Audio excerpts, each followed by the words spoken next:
Pagkukuhanan ng supply ng tubig, problema ng ilang residente sa lungsod ng Dagupan dahil sa baha. Sundan sa report ni Russell Simorio. Problema ng ilang residente sa Sitio Fisheries ng Barangay Maluwod sa Dagupan City ang mapagkukuhanan ng inuming tubig. Nalubog sa baha ang kanilang mga poso. Iniinda rin ang mabahong amoy ng di humuhupang baha. Mabaho yung tubig, kahirap. Kawawa ang mga bata, lalo may mga bata kami doon sa dulo. Ilang linggo nang ganito ang sitwasyon ng mga residente dito sa Sitio Fisheries, Barangay Maluwod, Dagupan City. Lagpas bewang pa rin ang lalim ng baha kaya pahirapan pa rin ang pamumuhay dito.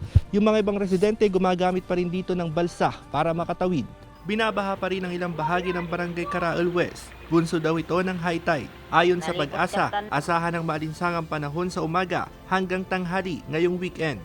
Pero posible pa rin ang pag-ulan sa gabi. Malapit na yung pagdating ng amihan. Kasi gumigilid na itong habagat yung southwest monsoon. Pasolpot-solpot tong easterly. Kasama si Daryl Peralta, Russell Simorio, Balitang Amianan.